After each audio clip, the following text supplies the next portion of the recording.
Breaking news చూస్తున్నాం. తిరుమలలో మరో భారీ స్కామ్ వెలుగు చూసింది.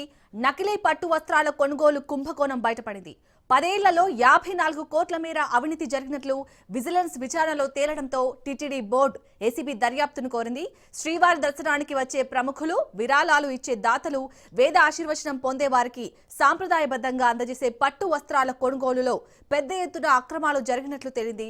గత 10 ఏళ్లుగా స్వచ్ఛమైన పట్టుకు బదులుగా నకిలీ వస్త్రాలను సరఫరా చేసి టీటీడీ ఖజానాకు గండి కొట్టినట్లు ఆరోపణలు వచ్చాయి.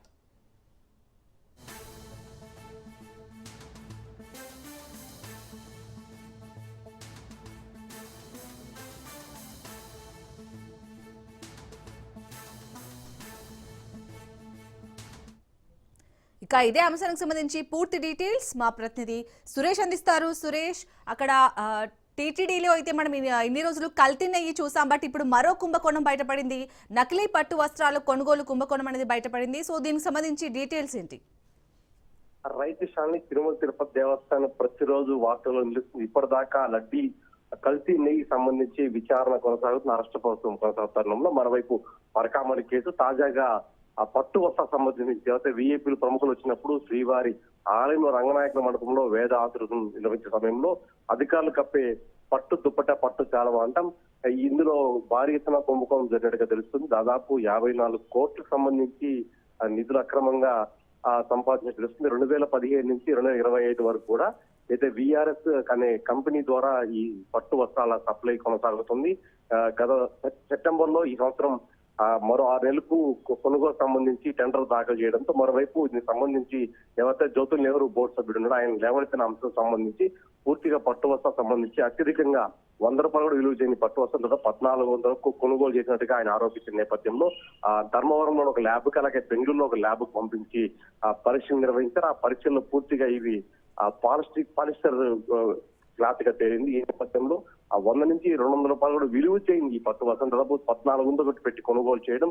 దీని వెనకాల ప్రొక్యూర్మెంట్ సంబంధించిన అధికారుల హస్తం అలాగే విఆర్ సంబంధించిన అధికారుల హస్తం ఉన్నట్టు తెలుస్తుంది. గతంలో కూడా ల్యాబ్ తో కుమ్మక్కయ్యారా దాదాపు 10 సంవత్సరాలుగా జరుగుతున్నాయి.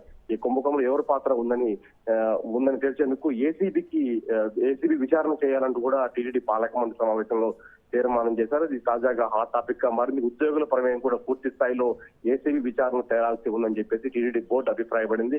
దీని అంతర్గతంగా ఇప్పటికే టీటీడీ విజిలెన్స్ విచారణ చేసి పూర్తి స్థాయిగా ఇవి దాదాపు విలువ కట్టని తక్కువగా పాలిస్టర్ కోర్టు సప్లై చేశారని ఆరోపిస్తూ విజిలెన్స్ నిర్ధారించింది. ఆ రకంగా తిరుమల తిరుపతి దేవస్థానం బిజినెస్ నివేదిక ఆధారంగా ఏసీబీ ఎంక్వైరీకి సిఫార్సు చేస్తూ టీటీడీ పాలక మండలి తీర్మానం చేసింది. ఇప్పుడు తాజాగా ఏసీబీకి లేఖ కూడా రాసింది. ఈ నేపథ్యంలో ఈ విషయం హాట్ టాపిక్ గా మారింది. దాదాపు 20,000 కోట్లకు సంబంధించిన 10 ఏళ్ళుగా జరుగుతున్న ఈ కొనుగోలు సంబంధించి 54 కోట్ల రూపాయలు అక్రమంగా సంపాదించడం తెలుస్తుంది. దీని మీద ఉద్యోగుల పాత్ర అలాగే ఎవరెవరు అక్రమాలకు పాల్గొనాల్సిన తేలాల్సి ఉంది. శాలిని, అలాగే సురేష్, 10 ఏళ్లలో దాదాపు 54 కోట్ల మేర అవినీతి జరిగినట్లయితే అక్కడ విజిలెన్స్ విచారణలో తేలినట్టుగా తెలుస్తుంది. సో మెయిన్ గా ఇందులో విఆర్ఎస్ ఎక్స్పోర్ట్స్ పై ఎలాంటి చర్యలు తీసుకునే అవకాశం ఉంది? ఇంకా ఎంతమంది పాత్రదారులు ఉన్నారు ఈ కుంభకోణంలో?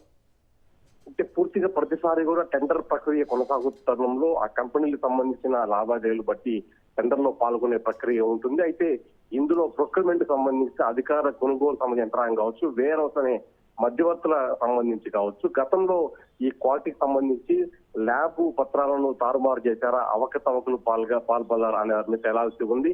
ఎందుకంటే ఈ 10 ఏళ్ళుగా జరుగుతున్న తతంగాన్ని పూర్తిగా అధికారి యంత్రాన్ని గుర్తించకపోవడం, మరోవైపు తక్కువ క్వాలిటీ నాణ్యత మీద అప్పట్లోనే విమర్శలు రావడం ఆయన పట్టించుకోవడంతోనే టీటీడీ ఉద్యోగుల హస్తం ఉన్నట్టుగా సమాచారం అయితే ఉంది. ఆ రకంగా ఆ గతంలో ల్యాబ్ పరీక్ష చేసినప్పుడు కూడా ఎవరిని ధృవీకరించకపోవడం, ఆ విషయాన్ని తొక్కిపెట్టడం అనే అంశం మీద పూర్తిగా లోతైన దర్యాప్తు జరగాల్సిన అంశం ఉంది. కాబట్టి ఆ ఏసీబీ ఎంక్వైరీ కోరుతూ తిరుమల తిరుపతి దేవస్థానం పాలక మండలి నిర్ణయం తీసుకున్న. Right, thank you Suresh.